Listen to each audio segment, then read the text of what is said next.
Yeah. Are we live? I am live. It auto started. Yay! Hi Jacob. How you doing? How you doing, man? You alright? You all good? Sup, Blue Dinner Box? How you doing? You okay? Is the audio going to count you guys' end? Hello. Good morning. Hopefully you all are doing well. Apologies if I'm a bit rusty. What you having for dinner? Sup, Dr. Theo. Just gonna keep track of people as they put requests through. We'll put that a bit. Hang on. Just because I'm a bit rusty, we'll switch over to here. Just remembering how this stuff works. Yeah. Yeah, that looks like that's a bit big, isn't it? Yeah? Can we see? Hey, that looks okay. The way it is. Sup, Taper Band? How you doing? Steaks. Steaks is good. Is it Friday or Saturday for you guys? It's Saturday here in New Zealand.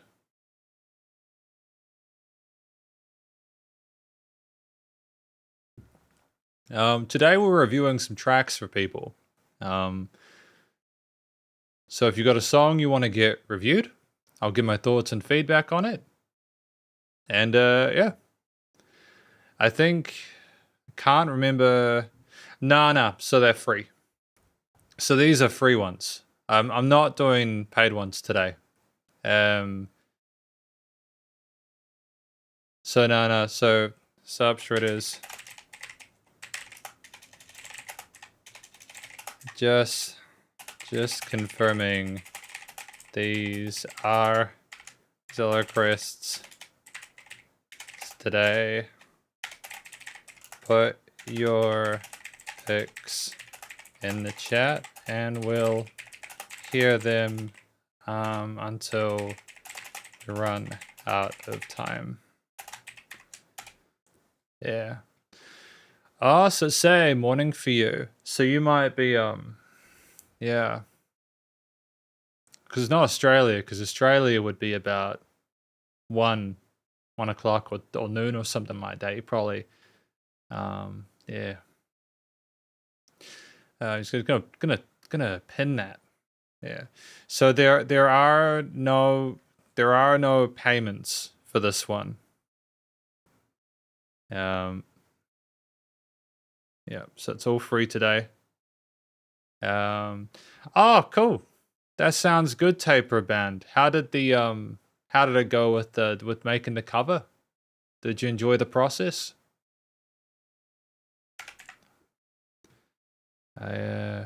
Just making sure, give people a chance, a moment to come through. And then we'll get into it, eh? There we are. And we'll just see how we go.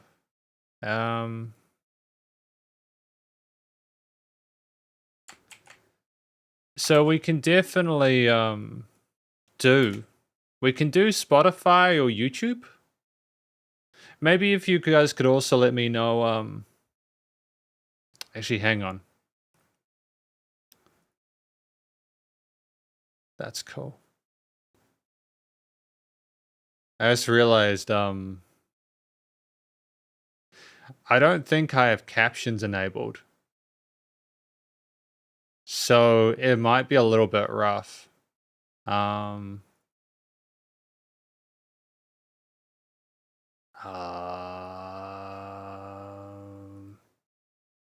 So if there's no captions for you guys, I thought that my caption thing was working. I don't know if it is. We can fix it for next time, but just there will be captions for next time if there's not today. Cool. So, yeah, we can do that. So, just to confirm, Jacob, have you put a song through, man? It's okay if you haven't. But yeah. But we've got Dr. Theo here anyways. We'll put Dr. Theo down here as well. Yeah. Jacob, if you can put yours through, bud, I'll make sure to do it through Spotify. In fact, I'm probably just going to assume, just to make it a bit easier, that everything's going through Spotify today. Maybe just let me know if you specifically want the video or something like that. That'd be good. Yeah. We'll get into it though. We'll start with Blue Dinner Box, and if you guys add pics, I'll add them along the way. Okay? Should be good. And I'm going to be taking my time as well. Thanks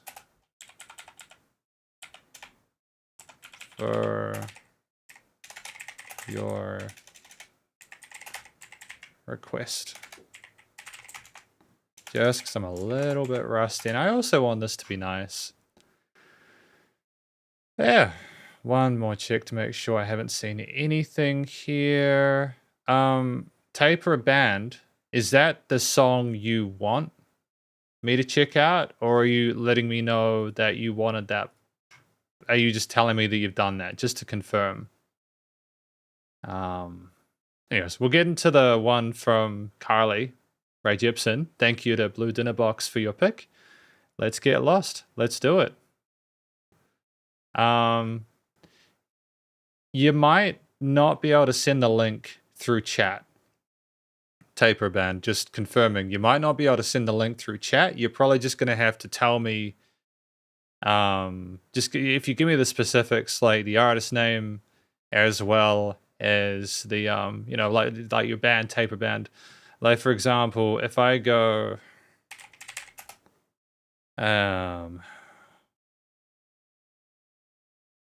Creep. Does it come up? It does. I'm assuming this is potentially it. Is that the one that you're talking about there? Oh, you on YouTube. Okay, that's cool. All right, so technically speaking, you asked before fantasy. So we'll go put that in. Sup, Noob Bulbasaur, how you doing? Hopefully you're well. Hopefully you're having a good day. And that was, yeah, it was before fantasy, after band. So that's a few tracks. Yeah, let's do it. Starting with Carly Rae Jepsen. And just, yeah, this will be the final time I say it. Just if the audio, with the audio and my mic is weird, just let me know. But we should be good though. Nice to hear some Carly Rae Jepsen though, eh? Haven't heard her in a while.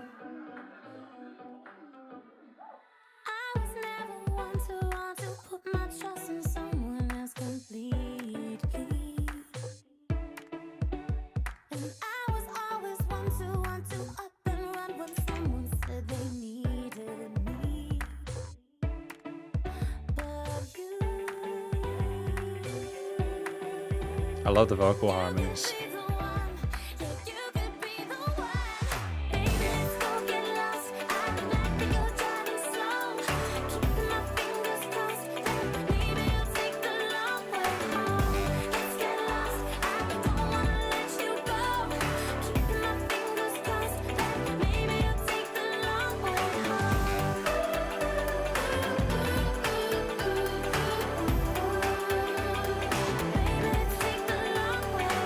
I mean, it's so peppy and upbeat.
I love the saxophone trade-off there. That's really cool.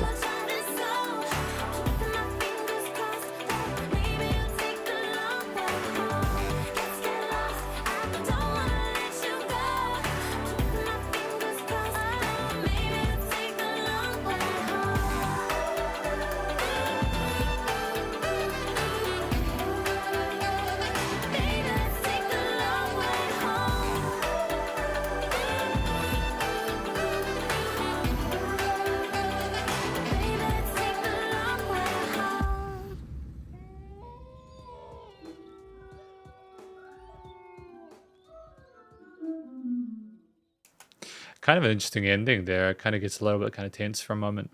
But that was Carly Rae Jepsen, Let's Get Lost, which was Blue Dinner Box's pick for today. So what do we think this track is about? What do we think this song is about? Oh yeah, Boy released a new EP. That's cool.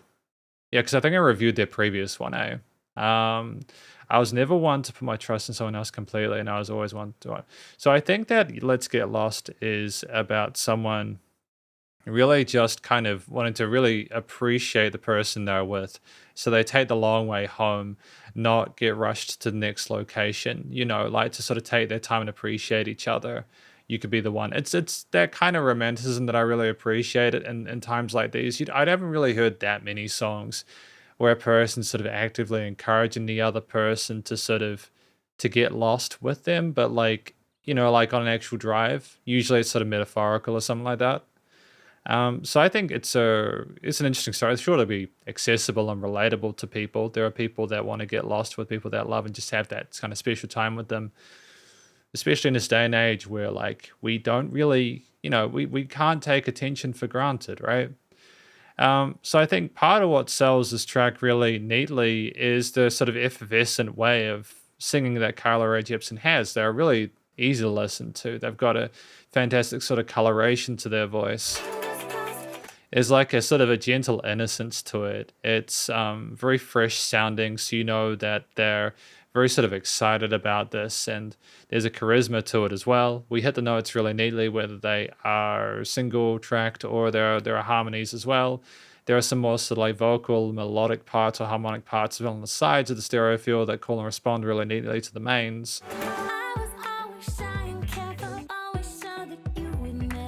And I think there's just a really sort of like fun tone to the overall instrumental layers as well. I appreciate the freshness of some of those sort of like string plucks there. The drums are nice and bouncy with the mixture of different quarters, eighths and sixteenths. The bass hit is like got a presence in the low end, but it's not too overwhelming. And you got that kind of Let's Get Lost kind of like repeaters as well, the call and responses there with the vocals, which I think are really cool. I like they were kind of pushing those on the sides there and they kind of flourish in the ether.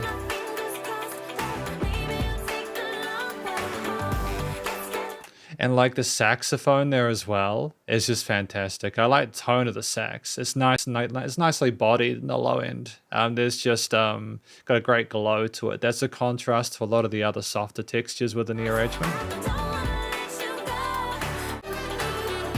With like an additional sort of saxophone solo as you go through the piece, so it's nice that there's an alternative layer as well.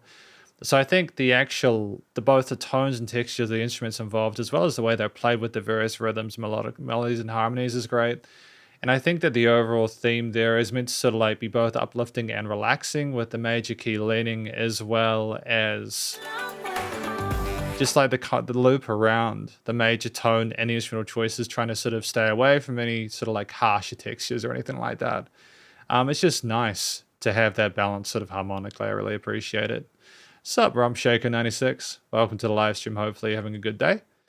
But ultimately, yeah, I think thematically it works well with the chord progressions and key signature combined with the instrumental components and the vocals as well. It's just a really lovely track to listen to, and I think that Carly Rae Jepsen makes the most of the listener's attention while selling the story. So thank you to Blue Dinner Box 1370 for that request. I really appreciate it. A gentle reminder to anyone else that wants to have a track sent through, I'm happy to have songs sent through. I should note that it is one song per person at this point in time, depending on.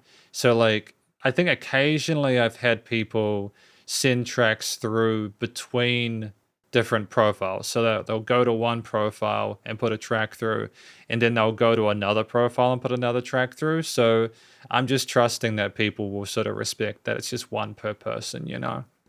But yeah, so what have we got next?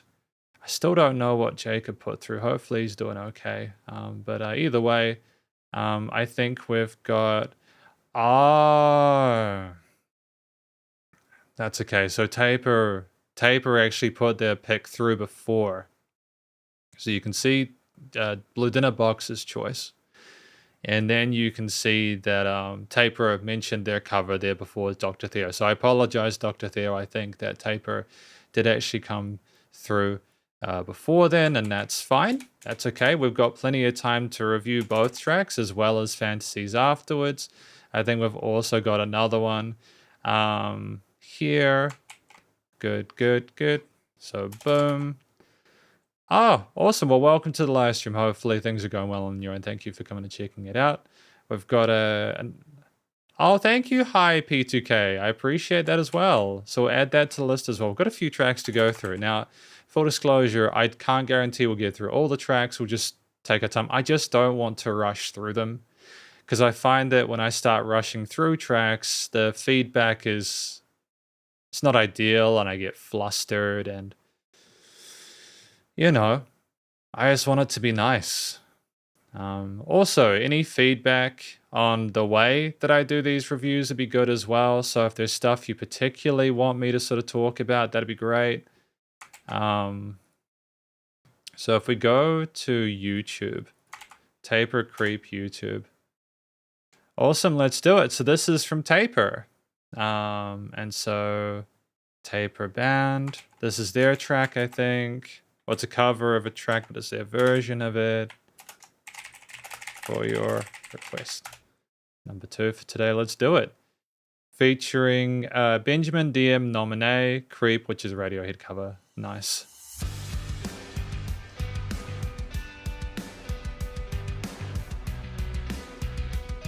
I do like the double kicks. Got a nice edge to them.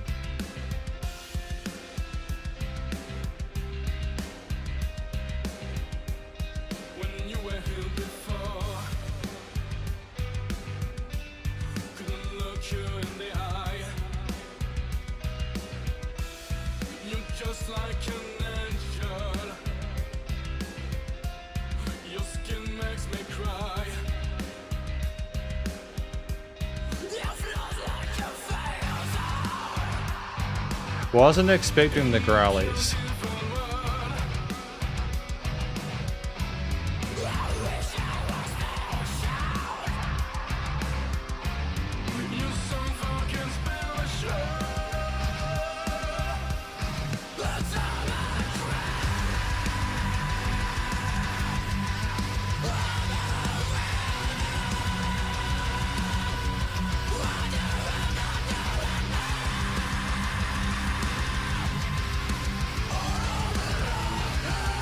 I like that we're melodically with the fry keeping in line with the track.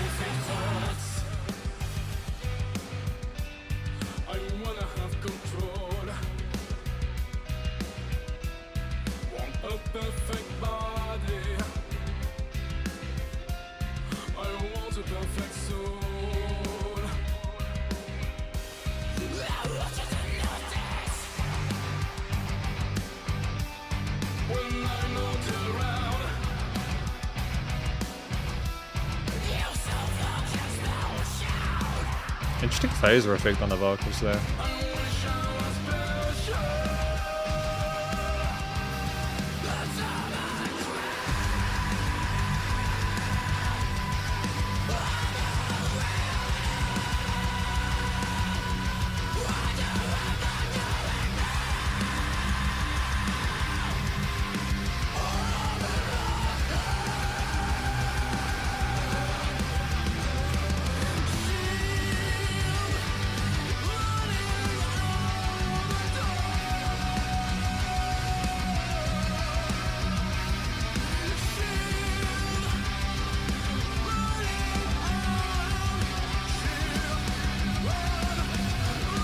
Sorry to interrupt. I'll go back a little bit. I've just realized, Jacob, I can see yours here, Spotify for me, and I think it cut off here. So I'm going to add yours after Dr. Theo's, just because I think it might have cut off there. But thank you for putting that through. I appreciate it. That's good to know, though. Sorry, I'll go back a little bit. I was paying attention to it.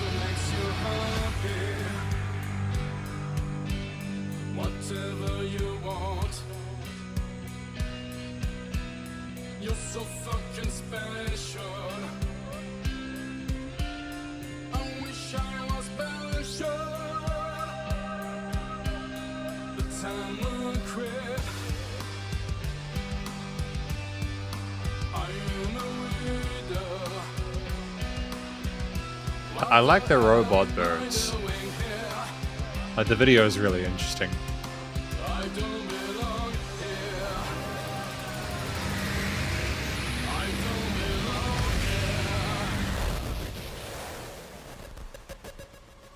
So is the interpretation more not belong here simply from the perspective of like that kind of like this robot on the screen trying to connect to the lady robot and they just simply can't kind of meet with each other? They're just too different.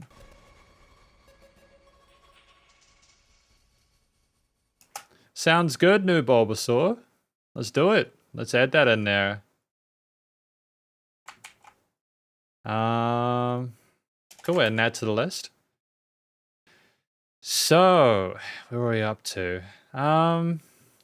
Yeah, so that was Creep, a taper featuring Benjamin DM nominee with Creep, the Radiohead cover. So what do we think this track is about? Now, as I mentioned in various... You're welcome, Taper Band. As I mentioned in various sort of like times I've listened to Radiohead, I don't always get the hang of what the song's about. With this one, I'm going to sort of be a brave little penguin and I'm going to try and sort of put my best flipper forward. I think that this is about someone looking at another and just realizing just how amazing they are and just how much they're sort of self-aware that they're not a good fit or not in the same league of that person, but desperately wanting to be that to be different. They just really do not want to feel like a lesser individual than them. So I think that this is sort of, there's this kind of faint kind of like vulnerability going on with some of the vocals and the verse sections where we do sound kind of constrained. And I think that just sells the story so well. What I will give to Radiohead is that their vocals, I've almost always had a really fantastic time listening through them. I love the sound of Tom York's voice. He's very comfortable with the quieter parts, which are more dynamically kind of like less dynamically intense. We then start calling out in those chorus sections, but then we're not talking about the original. We're talking about this one. So sorry, I got carried away there. I think that is just testament to how iconic the original is. So I feel like in terms of how the vocals are done within this cover, we do kind of match that same sort of feeling there. We have different vocal styles and some sort of harsher kind of growlies in like the choruses and stuff like that. And I think that more sort of ferments in a sense of frustration with the situation that we're in, rather than like in the original we're sort of, in fact, I don't even know if it's fair to compare the original to the cover. I feel like it's more, I think I'm gonna, how do I want to approach this? I think it's about looking at how this tells the story, simply because I just feel like they're very different songs. So I feel like that's a quieter performance, which makes sense considering we're more cautious about sort of approaching the person. So in that perspective, the vocal style suits very well. I think with the fry that we have here, What the Hell Am I Doing Here, it works actually incredibly well because it illustrates the frustration, the anger that they feel about them, the confusion, the freneticism there. So ultimately, I feel that's encapsulated well within the hook there. And again, we have like further sort of like harmonies there as we go through it. There's more coloration there, and we adjust and kind of like escalate it. But ultimately, I think the vocals are done in a way which sells it well. We have sort of solid vocal technique and work very comfortable in a head and chest voice. And also, I think that the kind of phasing that we had on sort of different vocal lines and occasional parts there just adds not only a bit of sort of segmentation and difference to the texture of the vocals within the arrangement, but also sort of illustrates more of a sort of a mutation or distortion of our own perception of things. I think that the marrying of the main sort of guitar arpeggios in those verse sections that are, again, distinctive of the original part, combined with the down-tuned kind of chugging of the distorted guitars, is a smart idea, because what it effectively hints at is just that they're trying to make a heavier version of it, which I feel further leans on the frustration side of things rather than the creepy side of things there. We do have dynamic range to it, but we go full bore in the chorus sections with a double kick and everything like that. We do also have double kick outside of that, and it's kind of interesting. I just feel like we wrestled the fine line between enough double kick to differentiate versus too much double kick that actually kind of overpowers things in the mix. But then we kind of do have a great sort of like rounded tone to the drum kit that does, it caters to what's going on with the arpeggios that almost is, it's more so, I agree though that it would be very fun live. I can see Jacob mentioning here as that it would be fun to listen to live for sure. Absolutely, 100%. I think that the kind of twisting of the lower end riffs on the lower strings as well was really cool there, as kind of like a cool response to the chugs there, to not sort of rely too much on the percussive elements of those rhythmic chugs that a lot of kind of rock and especially like metal, especially the harder genres, we really love those palm muted zeros. Yeah, like that phaser there just kind of makes it seem sort of like otherworldly and kind of spooky, and I think that's a great affectation within the post-production. And like the build there, messing around dynamic range. I mean, the post-production would be the other thing I'd talk about. I think that we pay homage instrumentality whilst trying to sort of make it a part of our own genre with the harder elements, again, like the heavily distorted guitars, the double kicks, the bass, etc. But it's also the post-production where it does seem more modern in its approach with the EQing and sort of staging of things and the extra sort of like bits of vocal effects filtering and the various sort of ways we interpret those. It's less raw. I think that it sounds kind of like, it reminds me of a lot of like early 2010s metal production, but in a positive way, of course, because a lot of that stuff sounded really cool. Just the way that we're kind of messing with almost some progressive elements there. And that we can hear everything cleanly in the mix. There's no word resonant frequencies in the frequency spectrum unless we're deliberately pushing things to make them more intense. Nice and loud. We know the bus compression limiting was handled ultimately, you know, like a solid effort. I mean, I think it'll be a divisive cover because there'll be some people that just specifically and solely like the Radiohead version because of its own sort of identity. But I think it's a brave decision for Taper to put forward a track like something like this, and I appreciate their effort. So thank you to Taper, as well as Benjamin DM nominated for their work, and thank you to Taper Band for their request to this track, Creep, the Radiohead cover that is on their YouTube page if you want to check out more of their music. So that was cool. What do we have next? So we have Dr. Theo next, I think, track number 3. Maybe even it can be the robot being the one singing, giving that emotional, personal feel to it. Yeah, I think that's also a fun idea to discuss. The robot having that kind of personal interaction with it. I like that. Dr. Theo, thanks for your request. So the next one we have is Can't Find the Moonlight by Leanna Rice. That's a good way to think about it, eh? I suppose, yeah, I can agree with that.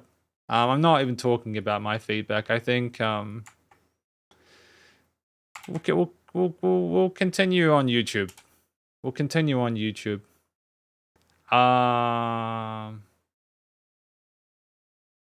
Okay.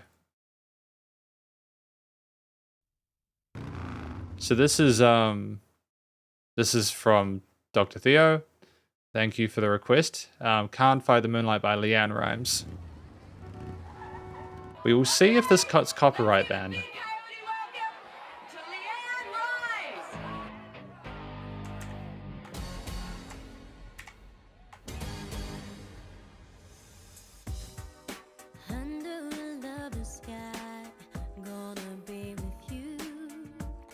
What?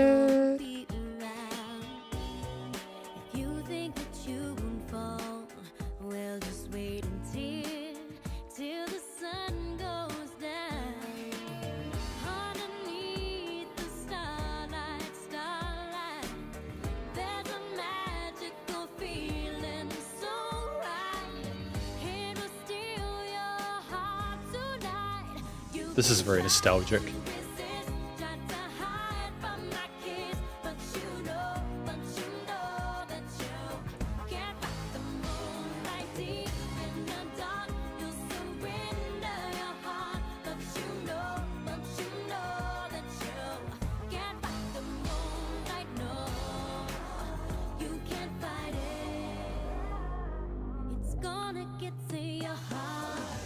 Sorry to pause. I'll try not to do it too much. Did Leanne Rhymes make any other tracks? Like, were any of their other tracks, like, big?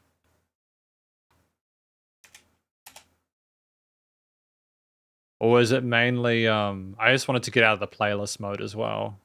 There we go.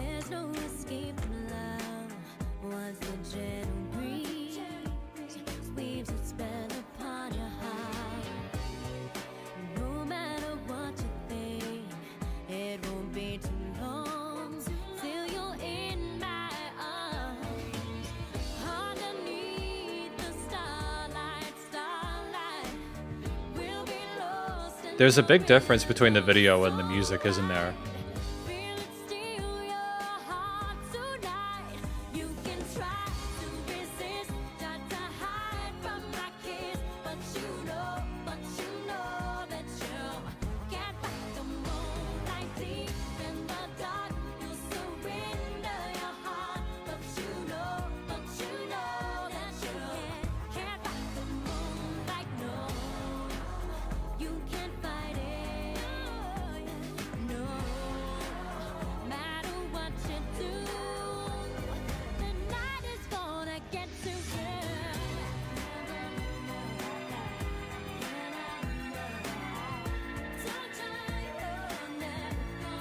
No way. No way she made a new album this year. That's crazy. Thank you for letting me know.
There was a really interesting period of pop music in the late 90s, early 2000s, eh? It is an incredible nostalgia. I can see you singing along to it, Jacob. I feel you on that, eh? I think I was like 9 at the time this came out. Apparently it came out in 2000, if I'm not mistaken.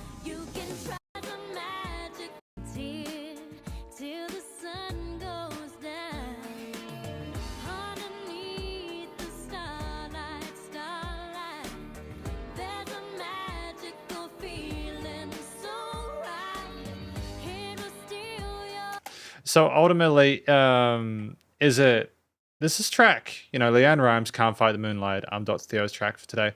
Is this song about someone sort of saying there is no way you can kind of resist the allure of this? You know, like that, you know, get sort of like intoxicated and kind of lose yourself and the feeling and passion of being under the moonlight, that moment together. Because I feel like that's something that an audience is going to be able to relate to. You can try to resist it, but you're never going to be able to get away from it. This is just something you want to get involved with. There's just an inherent sensuality about it. I kind of understand, looking at the music video, what's going on there. I'm not sure which movie it's based off of, but it does remind me very much of the kind of 90s sort of vintage. It seems vintage at this point. Yeah, that's what I think the track is about. Can't find the moonlight, can't find the pull of the passion between two people. Underneath the night sky. The what I liked about this is I feel like it's such an understated performance. I think part of that is the mixing and mastering. So the vocals are really well rounded, and clearly Leanne Rimes can sing. Coyote Ugly, thank you, Dr. Theo, I appreciate that. So I like the way that it's sung, and there's clearly vocal technique on display here. There's a lot of different melodic tails and really interesting flutters, and we're going to and fro between things, and it's really easy to listen to. And you've got all this kind of call and responses and backing vocals and these kind of fundamental ideas that make a track invigorating. The you can hear it with things being very kind of tightly glued. I'm wondering if this is because because of compression in the actual track itself, trying to keep things a certain kind of like consistent with the loudness, but the vocals almost remain part of the ether no matter how loud. No, to be fair, she does push a bit. There's a bit of pushing on the limiter yeah. It's just I like how well rounded the performance is overall. All the interesting note choices, even like navigating that key change later on really well. And like the verses again are much more sort of like low key. There is a more sort of like personable, soft spoken feel to some parts of it. And then we kind of build up and we're kind of cooling out a little bit. And some of the belts that we have as well further reinforce the intensity of that chorus section.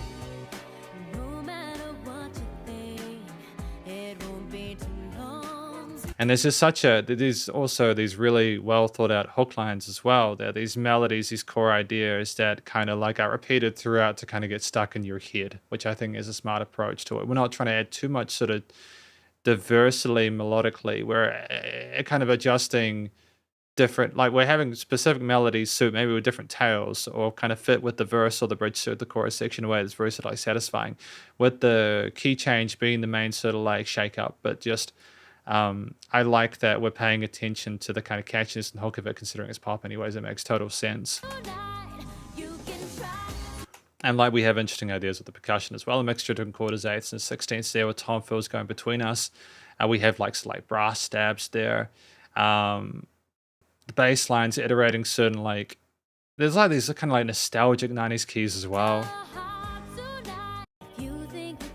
Oh, and chorusy guitars on the side as well there. It's like the vocals are so much the forefront that you kind of, you don't pay as much attention to some of the parts on the outside, which is a shame because there's a lot of interesting musical components. There's like a lot of drama, but it's kind of understated because of the mixing and mastering. Like I feel like you'd be more sort of severe potentially with some of the strings you'd have nowadays. But just again, like the pulse underneath it without being too sort of forward is great for the sense of drama that we have in there. And there's like a minor lean in some of those parts, which indicates a sense of tension there, as if, you know, pulling away from it is a bad thing. The kind of the accenting on certain notes that you have near the end of each of the kind of times through the chorus. Again, it reminds me a lot of Britney Spears' music from that sort of era. And you have like additional kind of guitar arpeggios. I feel like, to comment, another positive for this for me is that you just have the ability to find more and more kind of like things to appreciate on multiple listens.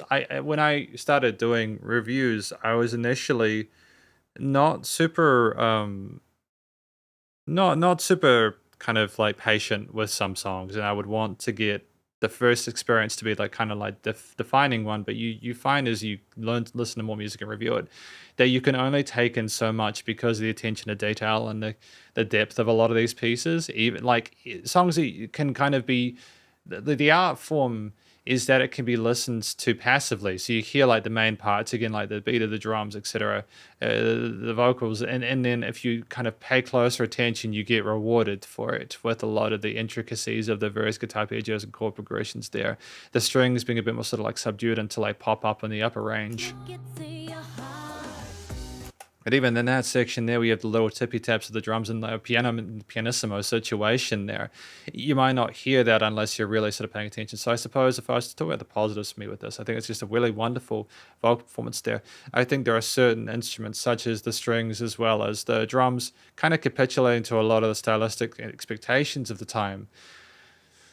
But also trying to not take the listener's attention for granted with those little kind of innate sort of like tom fills and sort of quieter sections there, whilst kind of creating a sense of pace outside of the percussion. We're getting those string pulses and certain elements, the drum with the minor leaning, the key change to further enhance the piece aside from the kind of satisfyingly kind of like reliable structuring of the track with the verse, bridge, chorus, sort of like a progression. And then finally, as a closing note, I think the studio production works well with it being consistent enough to listen to actively and passively and rewarding you both ways. So thank you to Dr. Theo for that. I appreciate being able to listen to that track. It's great to revisit it. I remember listening to Britney Spears' album. What I like about that is that, you know, it was just so great to hear it without kind of being sort of distracted by anything else. You know, oftentimes when we're doing things with life, you know, especially if it's on the radio or something like that, you don't necessarily get the chance to take it all in.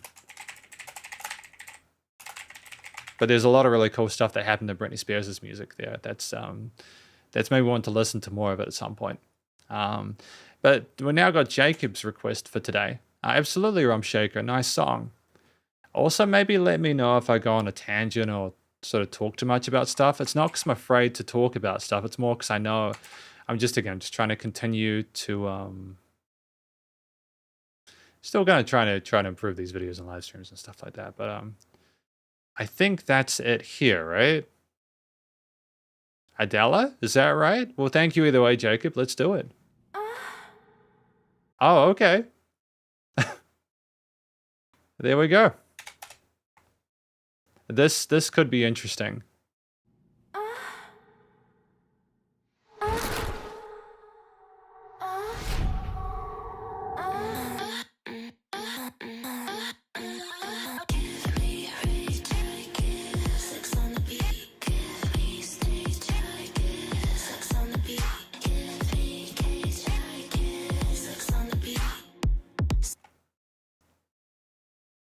I mean, she's a smart woman.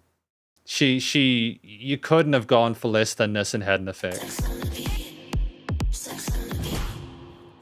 You've been doing it all wrong. Master your body, harness your sexuality, and become pop royalty in 8 weeks. Like, I will try not to pause too much, but as someone who's reviewed thousands and thousands of songs at this point and seen a lot of music videos, there's certain songs which have really caught me by attention, and it's just when the video and the music are so sort of like tune with each other, but then you also have a specific affectation or kind of like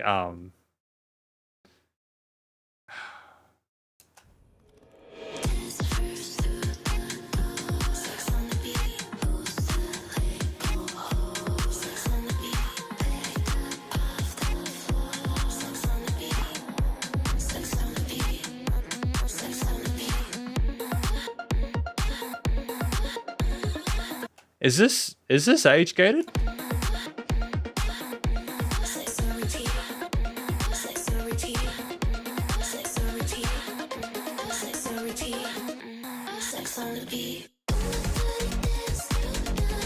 I mean, the music's phenomenal.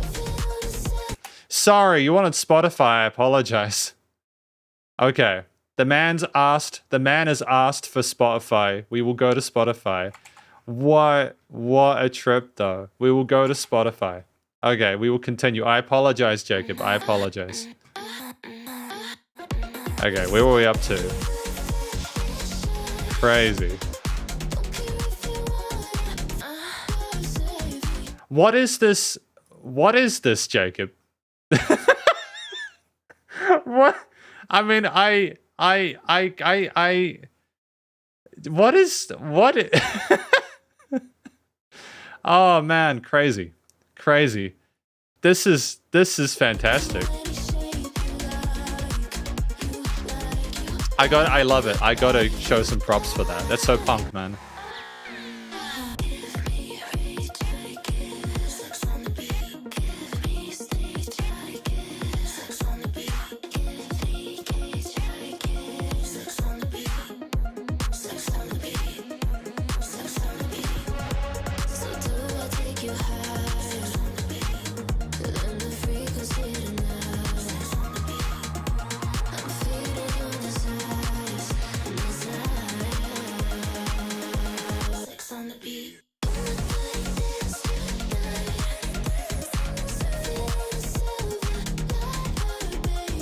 It is. The production is fantastic. I'll talk about that soon.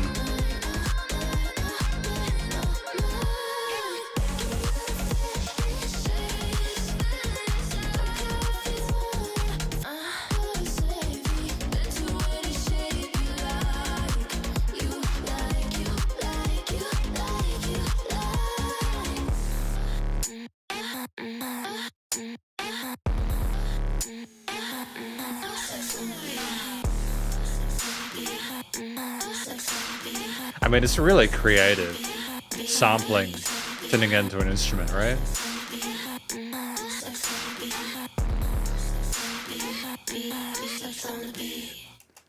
So that was 6 on the Beat from Adela. Genuinely, probably one of the most fascinating tracks I've heard on the for a while, just because of how provocative it is. Thank you again. There you go, the provocateur. Literally, the EP name is the provocateur. Well played. No complaints. Yep. There you go. Very effective. So, what do we think this track's about? I think it's effectively about her talking about basically her being used by whoever she's wanted to get with in any way, sort of sexually.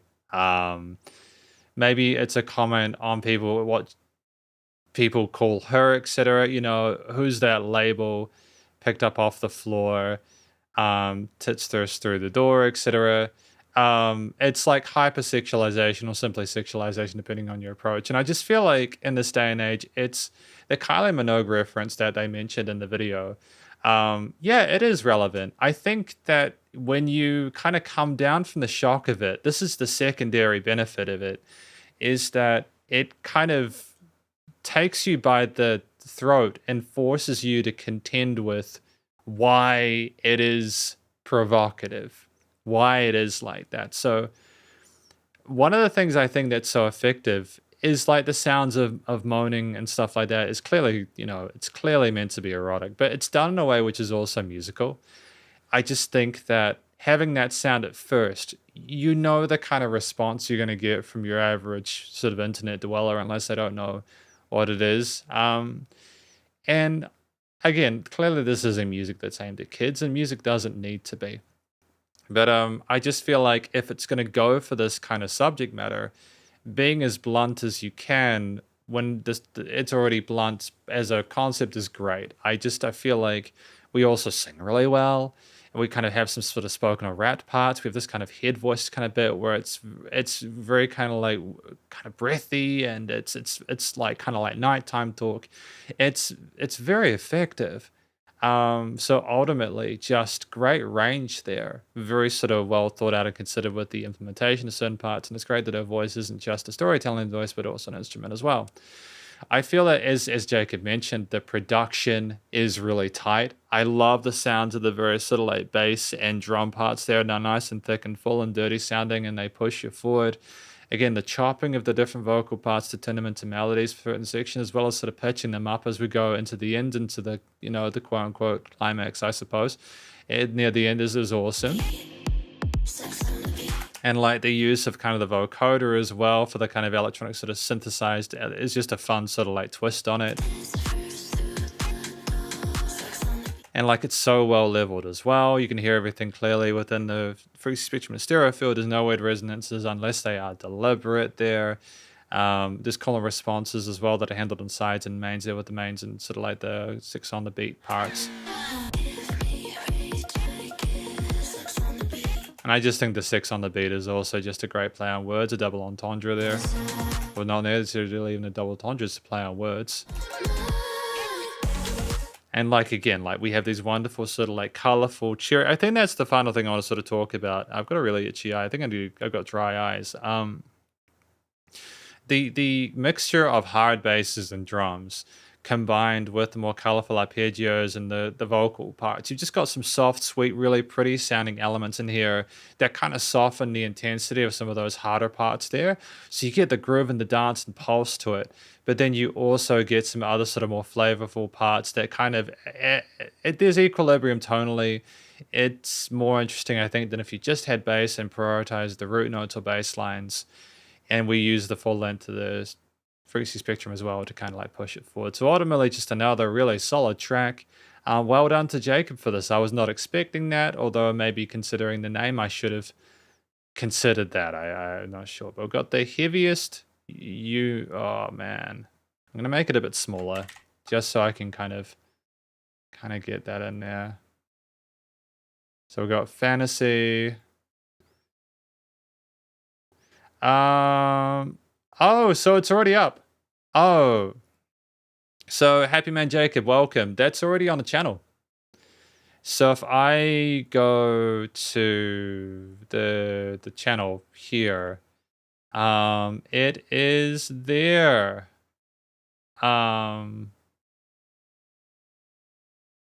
What?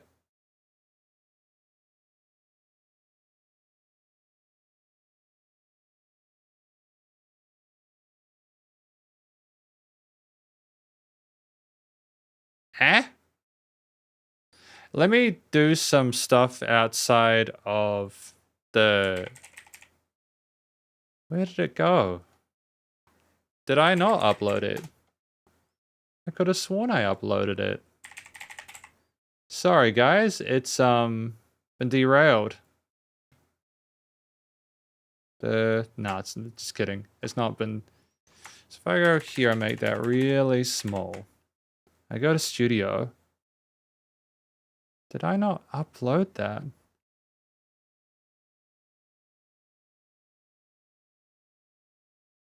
Yeah, I did. Ah, no. No, I uploaded it, but I didn't make it public. Dude, seriously, it's, oh, come on. Am I for real? That's so silly. Dude, it's public. What am I doing with my life?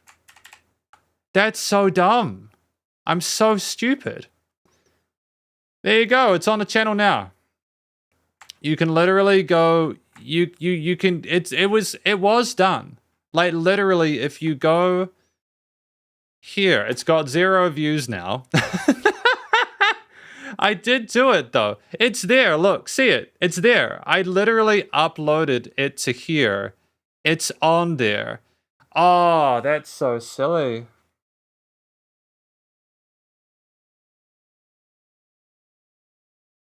Wait, does that, hang on a minute. Does that mean that I don't have, where's the other one that I had? It is public. But I didn't put that on the playlist, did I? Oh my lord. That's so dumb. I'm so silly. There's like several videos that I not added to it because I've just been being silly. Oh my goodness. So I'm gonna go actually, like, it's there. So it's 100% there. Like, you can watch the... What am I doing? Okay. So there's Enter Sandman now. Yeah. At the top. Yeah, there we are. So don't worry, it was done. See, the fun part about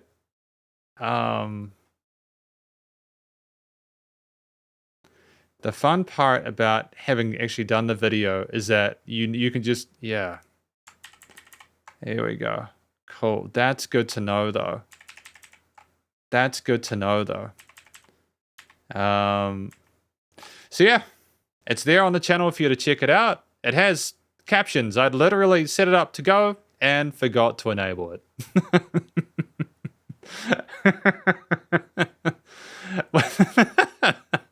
All right. We got it though. Okay. All right. So you got that to check out later on. Oh man, that's awesome. That's good. All right. What have we got next though? Thank you for letting me know. Happy Man Jacob. Thank you. Are probably, yeah, I get it. I'm sorry. All right. Everything else is scheduled though, I think. Just going to just confirm that before I move on. Yeah, there we go. So that's, yeah, so there's the reviews in Sandman, and then there's Suijian flying. Awesome. Cool. Let's do the next track. What have we got after that one? We've got the Matter of the Universe Gojira.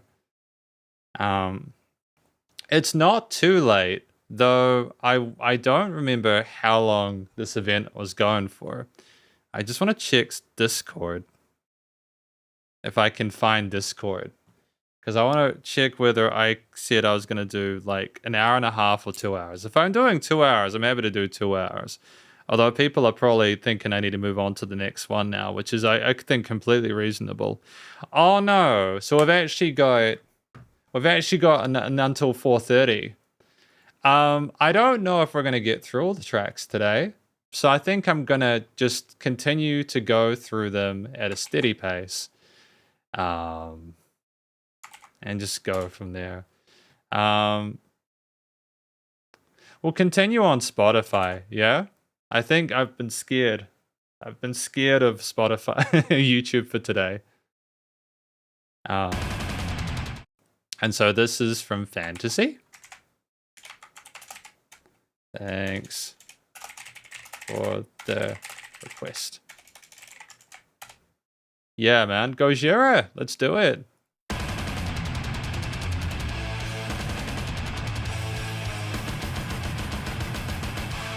Dude, it's so brutal.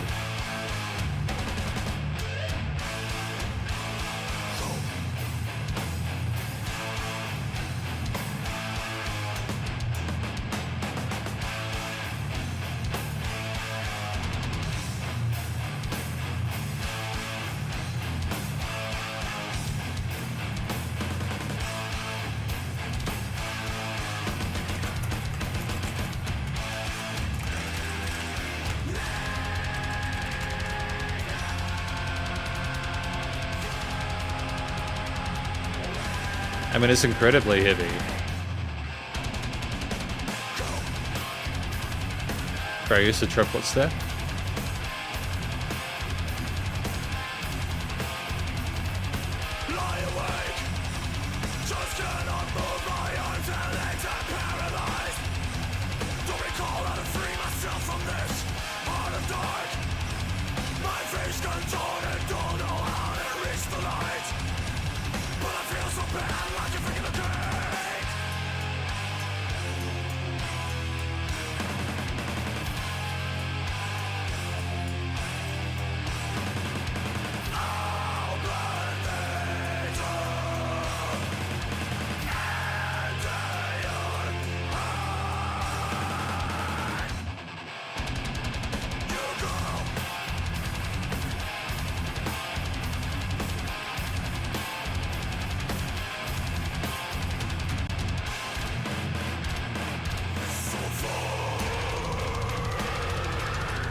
Great use of reverb on the sides of the stereo field there.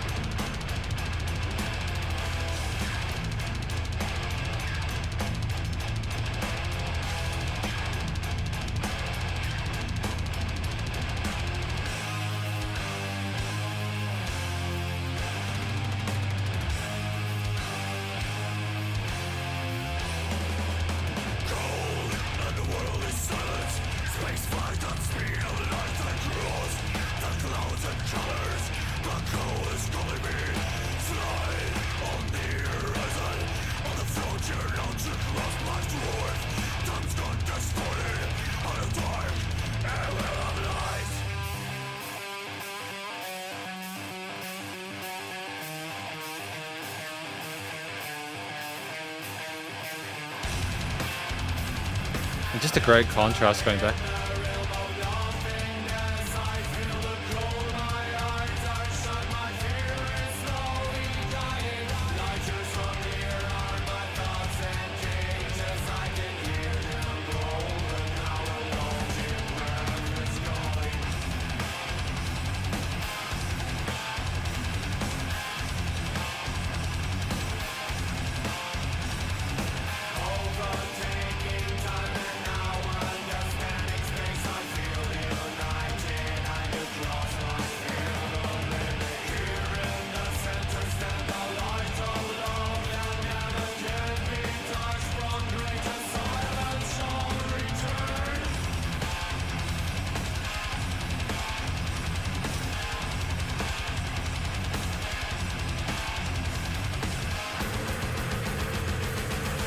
And blast beats to finish us off.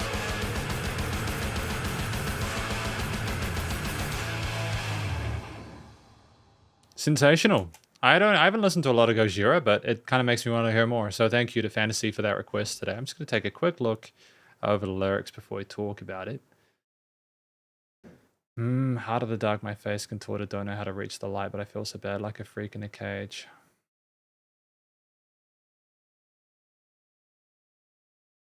I'm not sure how to take this one. I feel like it's a lot to absorb in one listen.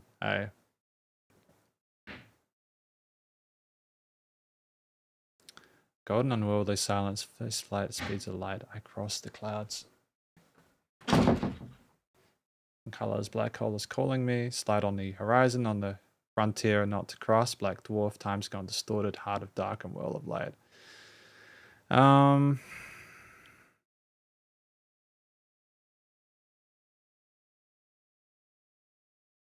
Is this guy's thoughts across time and space? Is this about him being crushed by his own skull or thoughts in his own brain?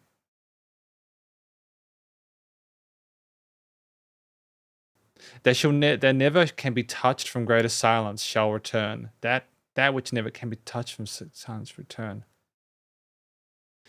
Is it that like he gets destroyed by the heaviness he feels when he's by himself? And like when he's outside of that, when he gets closer to the center of the universe where there is the pillar of love, he finds happiness, and maybe the thing that's weighing him down is preventing him from getting to that position.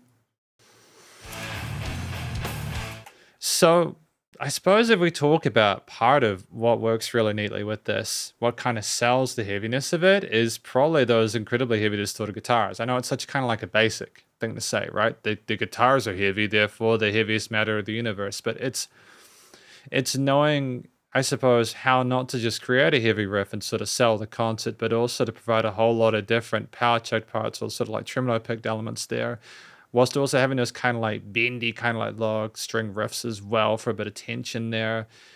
Intermingled with the weight of the drums, either working with those chord note accents or the triplets kind of like drilling forward in almost like a military kind of fashion. It's the unity of the root notes within the bass lines at the lower end there, which make it sound incredibly sort of like furious as well. And like those kind of caustic kind of chords as well there with the distortion on them, even if like isolated, they sound a bit more sort of like pleasant harmonically, they might do. Within the context of it, they're quite dissonant.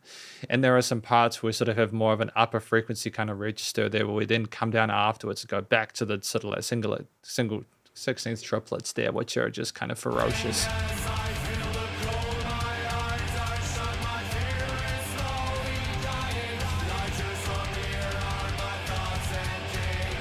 And I do like the harmonies as well and the vocals that we have in this part here. There's so much to absorb in the first listen, but just the fact that we're singing them in a clean way not only makes it more sort of easier to understand for people who are maybe not as sort of like comfortable like understanding the growlies, but they also, what's kind of neat is that it adds a sense of coloration that's a bit more sort of reasonable outside of some of the more kind of dissonant or distorted or kind of aggressive elements harmonically within the piece, with the chords that are almost a contrast to the bass notes or the root notes of the chugged parts. And like it's so kind of ferocious and heavy and dangerous sounding with those Phrygian or minor oriented sort of like chord progressions. The drama and tension when things do become less kind of consistent with the double kicks is just kind of ferocious and feral. It kind of kicks your teeth in a little bit. I can imagine that these headphones typically kind of lower the intensity of the frequency response a little bit, but if I had like my kind of, if I was listening to this through a car stereo, I'd kind of smack you in the face. I think in addition to the choice of guitarists and tones there and the overall kind of heaviness of the unison harmonics, I think, within the lower end of the frequency spectrum, it's also the tightness of the mix combined with the slowing down of certain rhythms there to sort of like emphasize certain bits of drama within the piece. The vocal fry that we have in other parts there contrasts neatly with the more harmonic kind of clean vocals, which provide a nice counterpoint to some of the kind of harsh elements. There's just a whole lot of different approaches to melodies and harmonies in here with different tones and textures that illustrate both a hope to kind of get out of the weight, but also a frustration with the fact that we're underneath it in the first place.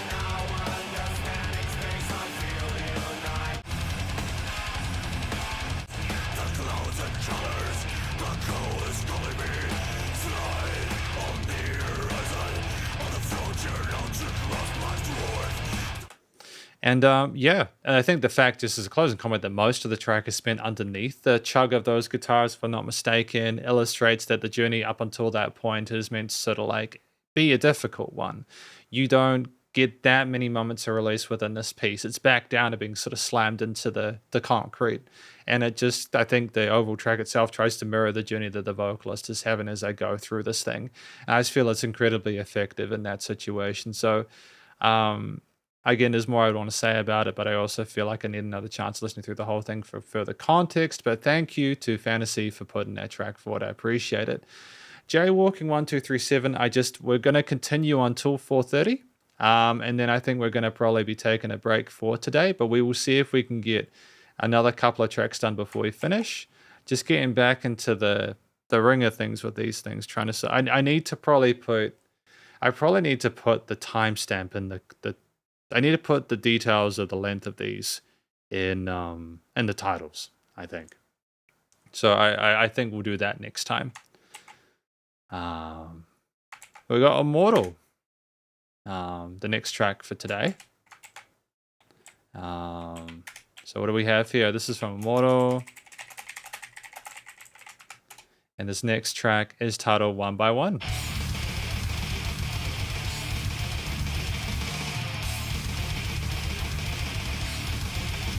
I mean, it's ferocious with the tremolo picking.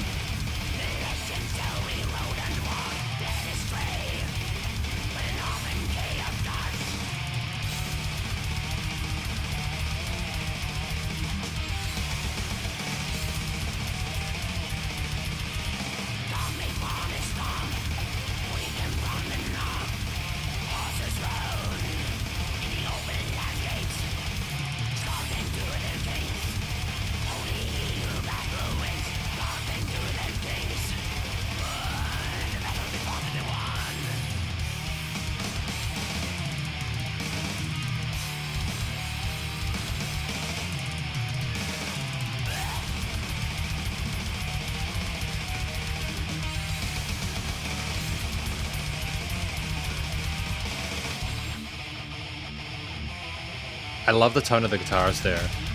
There's such a satisfying low end to them.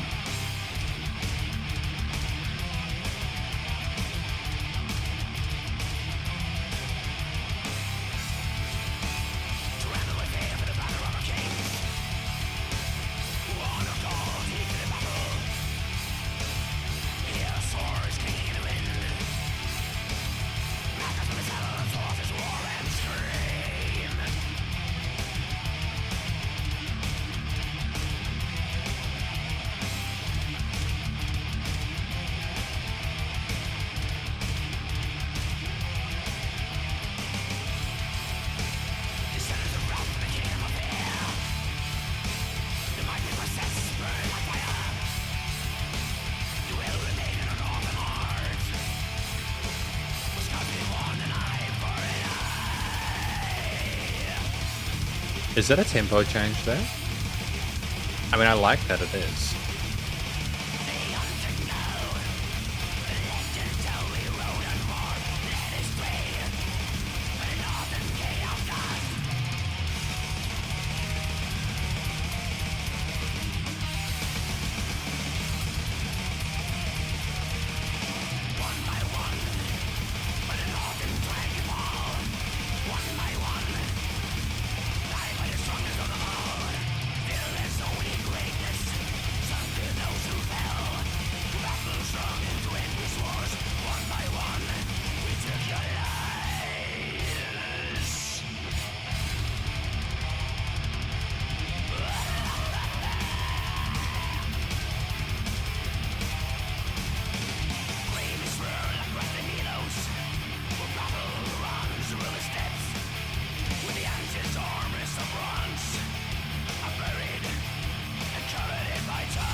Absolutely.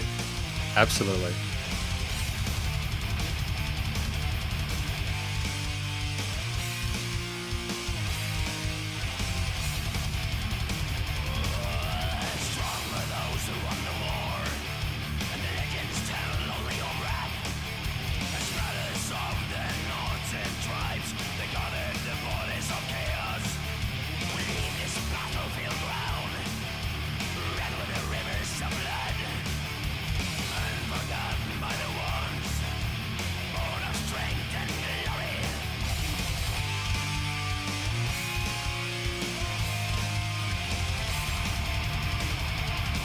I mean,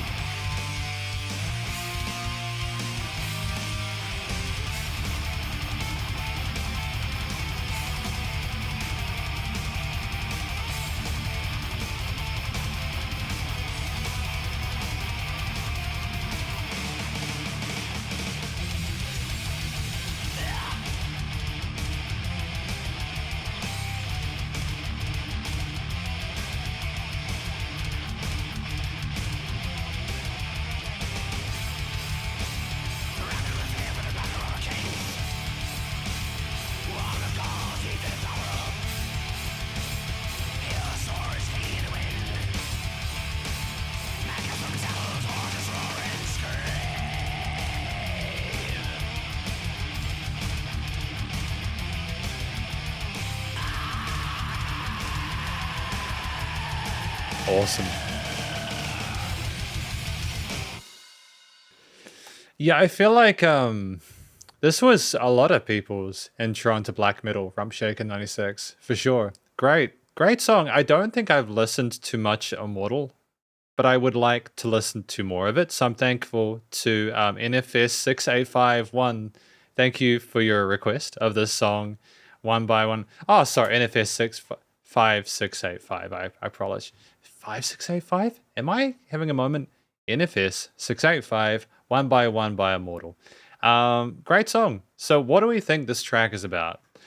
I feel like even though there's more going on with this one, I understood it better. I think that this is a big tale about a massive sort of journey they had with lots of bloodshed, in the name of the king's banner, strength and glory, etc. Just very much fitting the aesthetic of those kind of classic battles that a lot of kind of black metal sort of discusses. I feel like the medieval aspects that you have before this and otherwise are really interesting subject material.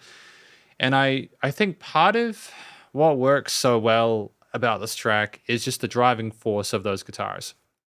The very sort of like palm muted stuff, the really quick alternate picking there, the kind of like tremolo picked other parts there. You know, like we just had a lot of, it sounded strong. There was a lot of body to those tones and lots of low end there.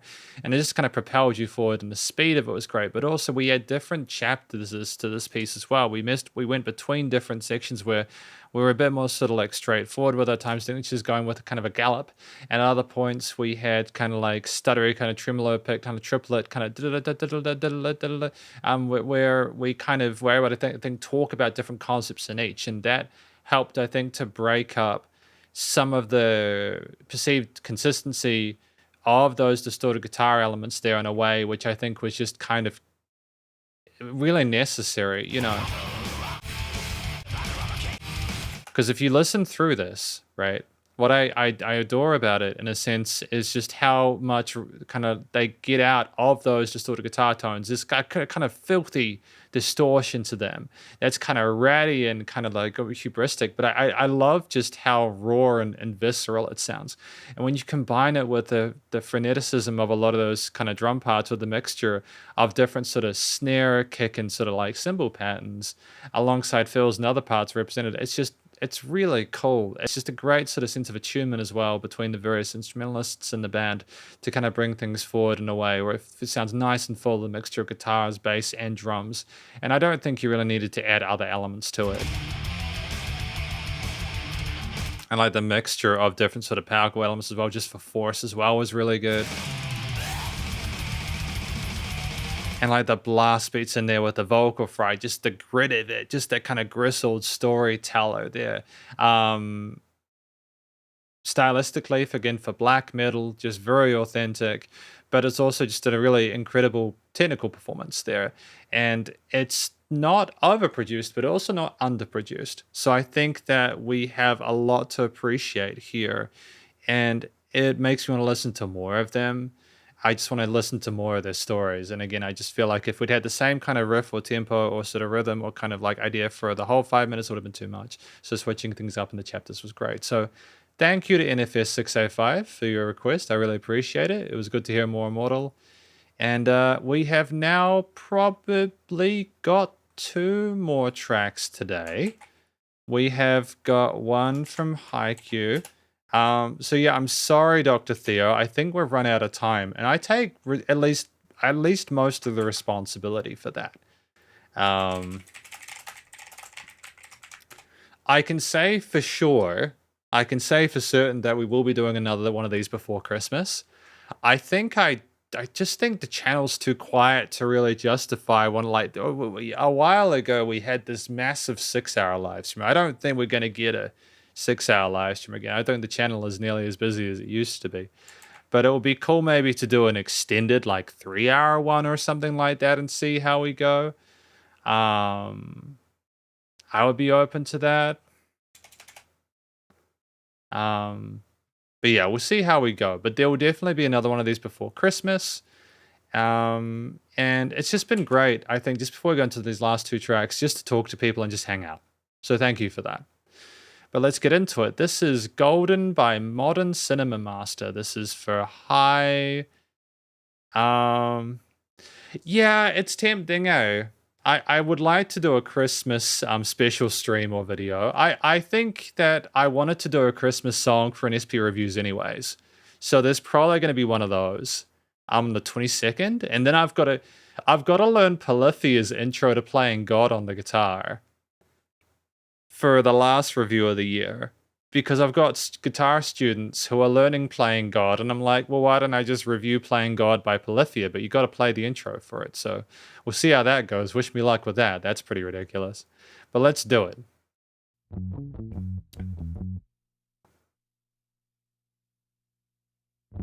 And hi P2K, if you could please tell me what this is about, that'd be great. Thanks, outside of Golden by Modern Master Cinema.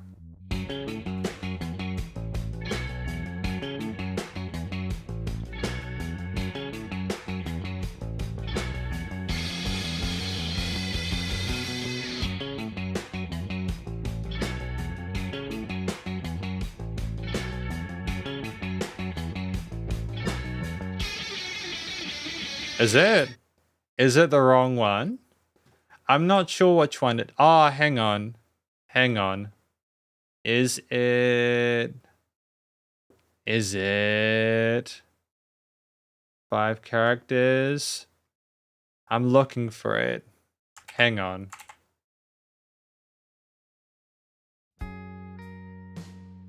Is it this one?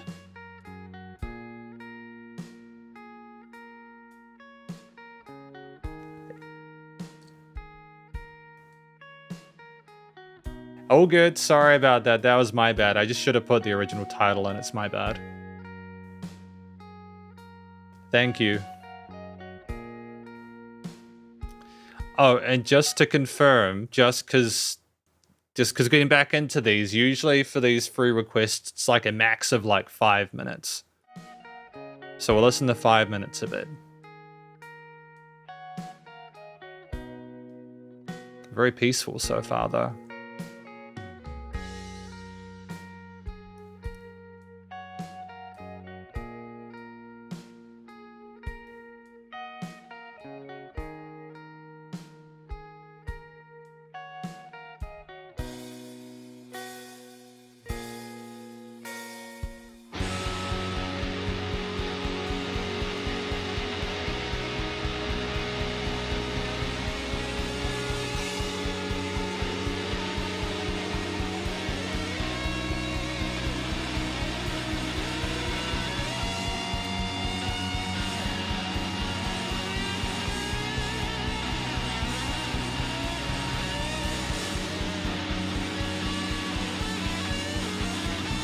Interesting discordant texture to that with the guitars.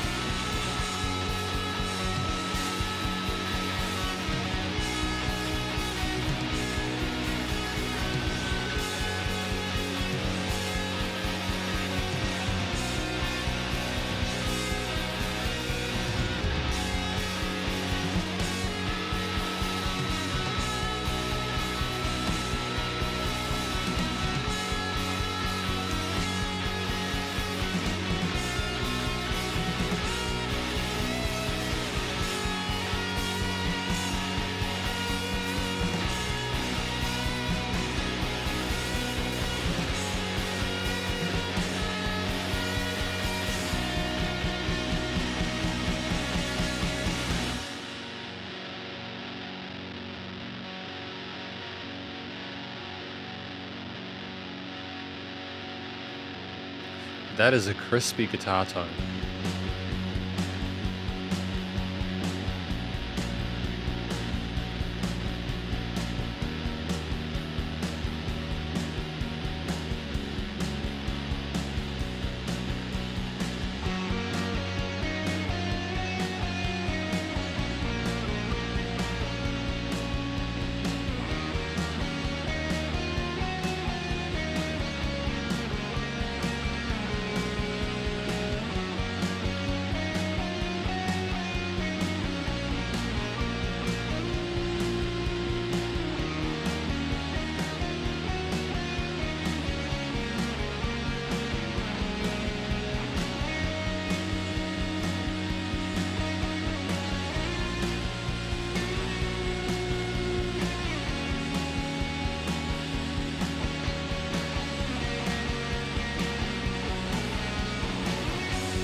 Very subtle use of those toms as well.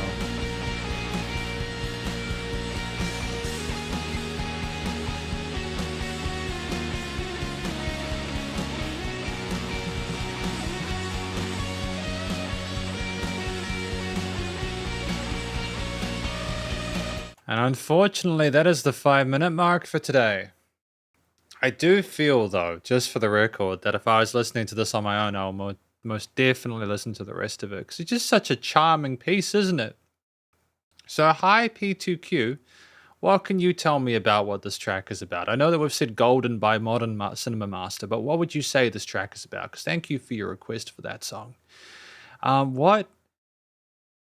Without me, because I don't understand the language, I'm going to talk about a few of the things that I liked about it. I mean, actually, I can talk about how I think the music suits the title. I do think that the glow of the various guitar takes, even the golden songs will eventually become outdated. Thank you. I appreciate that. So with that in mind, I feel like that's true. Actually, I feel like that's a valid point. It's kind of crazy how we go through all these different stages and transitions in our lives with music and everything like that. And we kind of assume that our music is going to be the forever music. And then suddenly there is a new type of music and that one gets taken over. It's a really interesting experience to be going through. I do like that we have this fantastic clarity and sort of like coloration to a lot of the lead elements there, but not in a way that's over polished or overproduced. I like the crispiness of some of the guitar tones as well and how they're presented. Because effectively to me, to kind of be more specific with something I appreciate, it's that this seems like a fantastic sort of like really kind of gentle jam session. If you go back to the start, you kind of have this kind of slow feeling to the minimalism of the guitar takes, the bass, and the drums, etc. And you've got lots of space there. And as it builds up and you've got additional guitar layers there, it kind of fleshes out and becomes a bit more sort of resplendent. Where you kind of come into this point where almost there's a little bit of dissonance with some of those bends and stuff like that. But it's not done in a way which is disingenuous or like discordant. It's done in a way where it almost seems like the music is trying to sort of like speak for itself and show a little bit of kind of raw edge to it. Like it knows it can sound nice, but it also wants to be a human experience. I like the fact that we have this kind of revolving chord progression that's very kind of like major oriented there. And it is very kind of like almost like sort of wave-ish in the approach with the kind of jangly chords there, the kind of fuzzy, fizzy distortion or overdrive on the guitars there, kind of making a beautiful kind of morning kind of feel to it. Kind of sounds like you're waking up to a new dawn, I suppose. The use of cymbals and other parts as coloration and shimmers in the upper register being great with a push and bus compression on the drums, adding a kind of boxiness that makes it sound like it's recorded in the same room, and a sort of a like an indie experience. The fact that we kind of step away from those builds at certain points and come down again dynamically to kind of like focus on the kind of like, again, the mistiness of some of those guitar takes around a 2:15 mark is really charming. But just ultimately having those lead sort of elements there sort of take the place of a vocalist for most of the part of the track to almost do a lot of the heavy lifting until the vocalist comes in around the 4-second mark to kind of 4-minute mark, should I say, to add additional context. It just shows the strength of the actual instrumental performance to be able to sort of like push that forward there, to be able to say, hey, there's enough going on musically for the vocals to be the icing on the cake. And when the singer does come in, they're just so gentle. They kind of remind me a little bit of Omnipotent Youth Society in a way, which makes me want to listen to Omnipotent Youth Society, even though it's going to be another decade until they release another album. But just like there's a great sense of sort of, it's very organic with the different tempos and the different sort of chapters and transitions between parts there. You can hear they've kind of recorded it in a take, and it just flourishes. It's a very sort of, I guess, cinematic experience.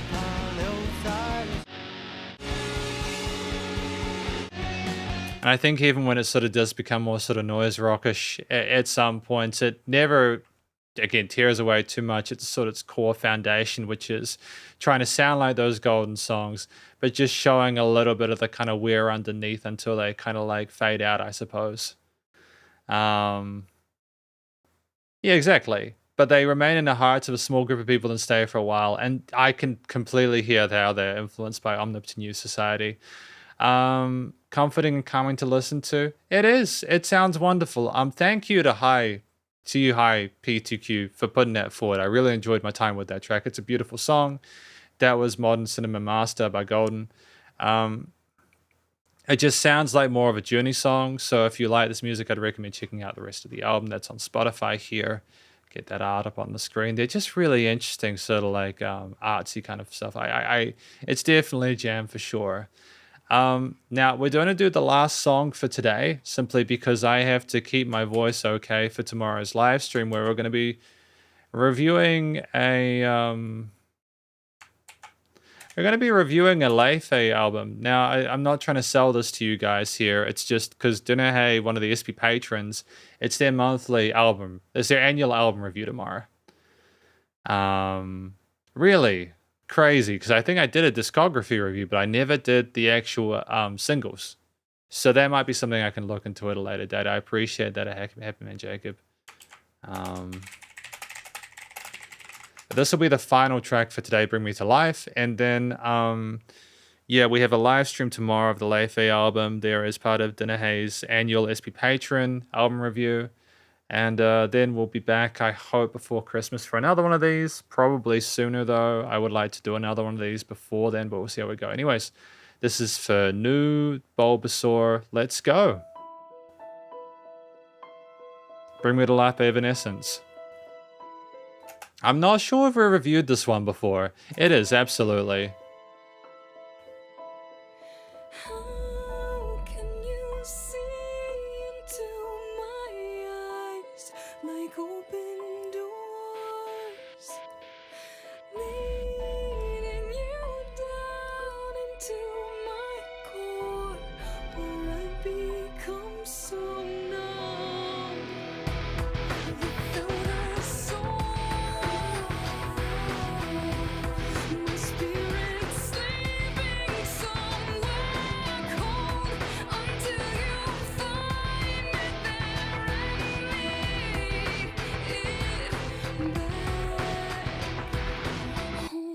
there's just so much until this point, you know, and then it just kind of boosts up from there. Wake me up inside. Wake me up inside. Call my name and save me from the dark. Bid my blood to run before I come undone. Save me from the nothing I've become. Now that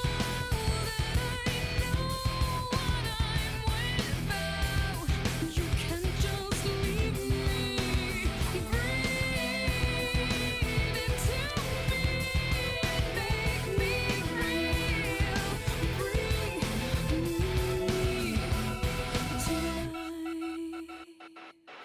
Bring me tonight. Wake me up inside.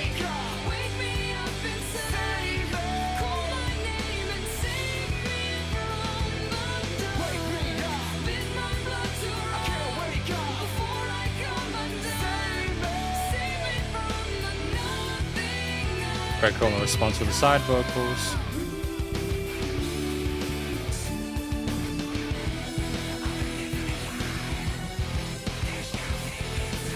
Creepy whispers on the side.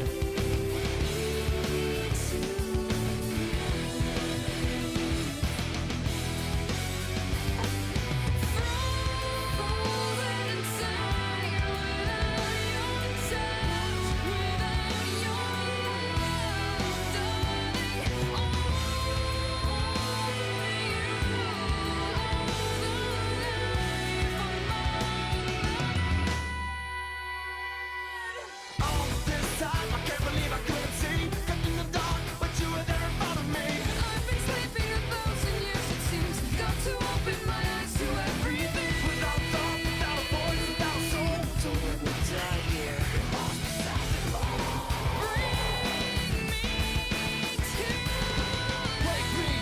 Wake me up inside. Wake me up inside. Call my name and save me from the dark. Bid my blood to run before I come undone. Great build from the strings there.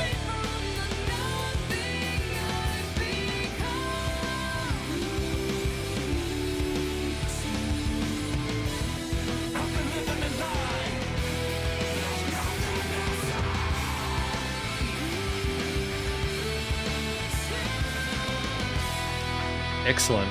Really good. Really good song.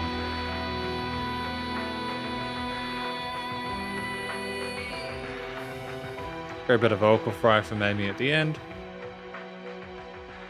Filtered drums and keys planning us out. So that was for New Bulbasaur. Bring Me to Life by Evanescence, the final request for today. What do we think this track's about? How can you see into my life like open doors, letting you down into my core, become so numb? So I think that this is effectively about Amy wanting this other person to bring them back to life, to become so numb from everything, they just become so sort of destroyed by whatever's sort of affecting them, that they're wanting someone else to save them from themselves or from the sort of ether that they're in. Their life, you know, where is it?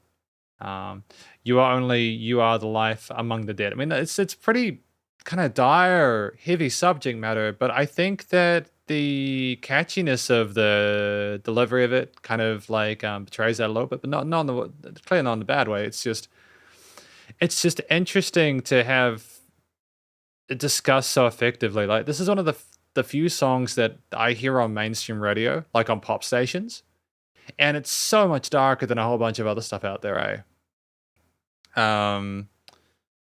Oh, you watched the Nathan Fielder show? This track's a funny one. Like, you know, the guy rapper, he wasn't meant to be there initially at all. Amy Lee and Evanescence were not keen on the guy. Amy, they did not want this guy rapping on it. But I also don't know if the track would have done as well without it. Because I feel like at that point in time in the early 2000s, like that kind of metalcore stuff, the new metal stuff was just, it just needed that rapping in there at the start of the 2000s in order for it to be popular. So it's kind of a bittersweet thing. They had a version that they did before it, and it was good, but it was very different to this. And I think just that production for the actual official release, it absolutely is a timestamp for the age it came out in, for sure, absolutely. So I think that's what the track is about. I think the conversation, ironically, with that said, between Amy and I think was it the Breaking Benjamin guy? Not Breaking Benjamin, like Papa Roach guy. I think he was a bigger vocalist at the time. I'm not sure. I can't remember who the male vocalist is, but either way, that they feed off of each other. I might even be a guy with any evidence, but they feed off of each other, and there's this. It makes sense considering the subject matter.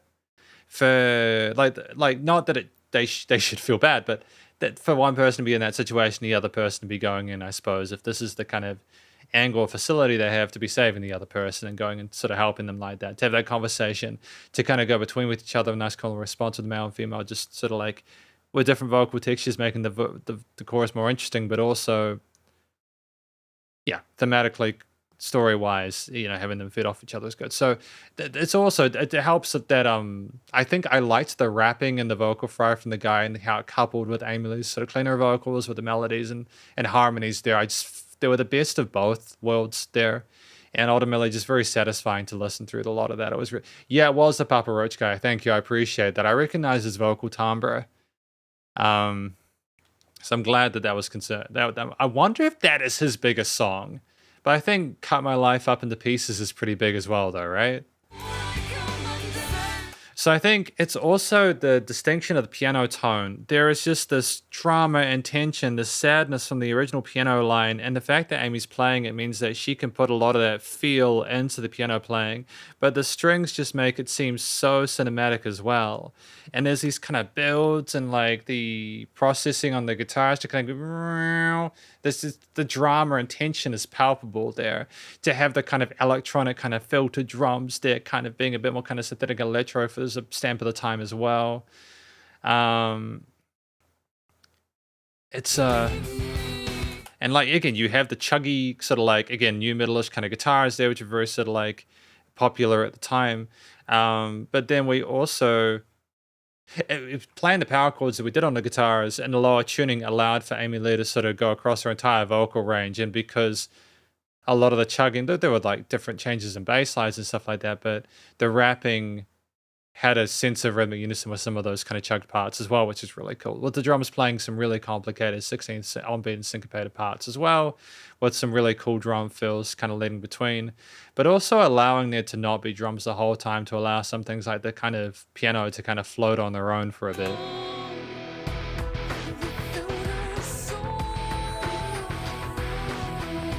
And you've got like and having those different guitar layers and different tones and textures kind of makes it thicker. They don't interfere with each other, but it segments the track as well with different intensities, different parts.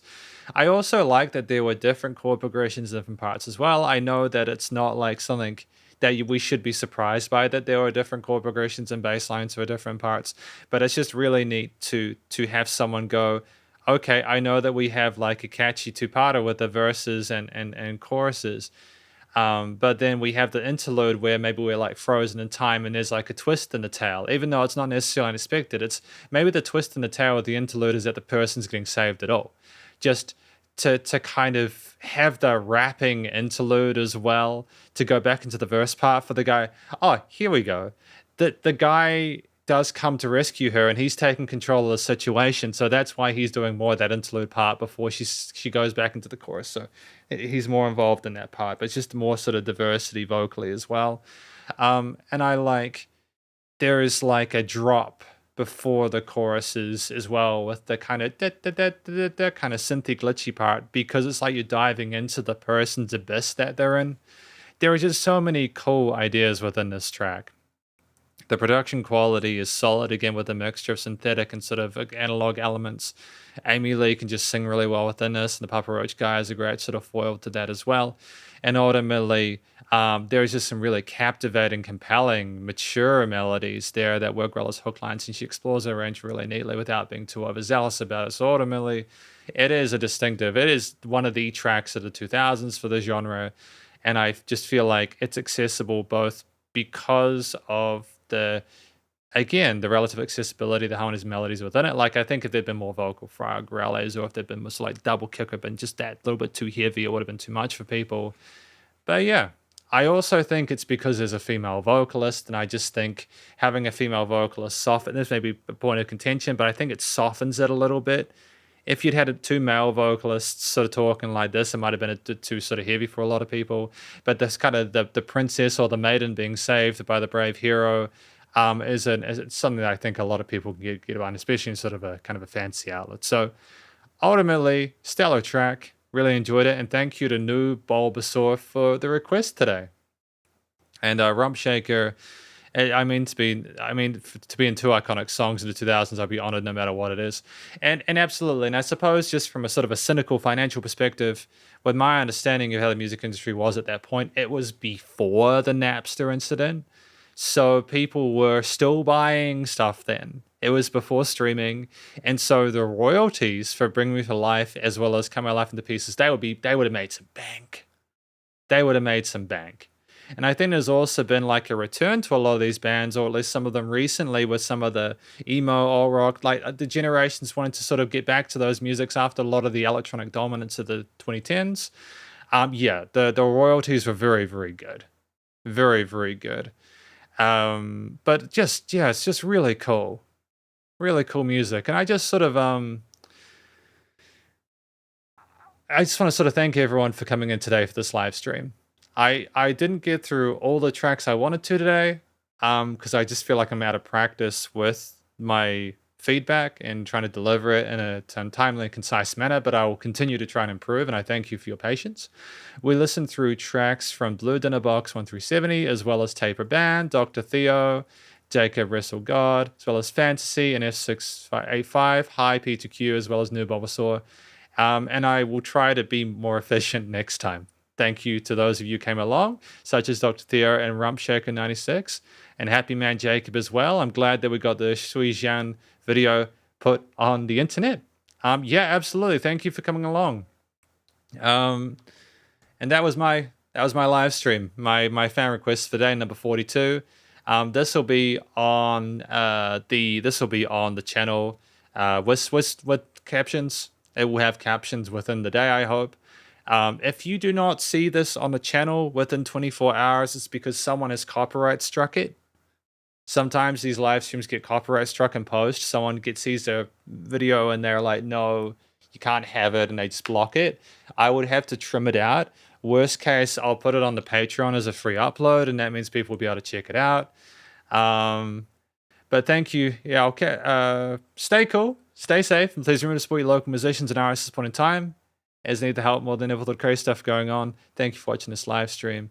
I'll catch you later. Rumpshaker96, Hi P2Q, and Happy Man Jacob. Hopefully you'll have a nice weekend. If I see you at tomorrow's live stream for the Life A review, I will. If I don't, I'll see you next time. Stay cool, Shredders. Spiderhands out. 3, 2, 1.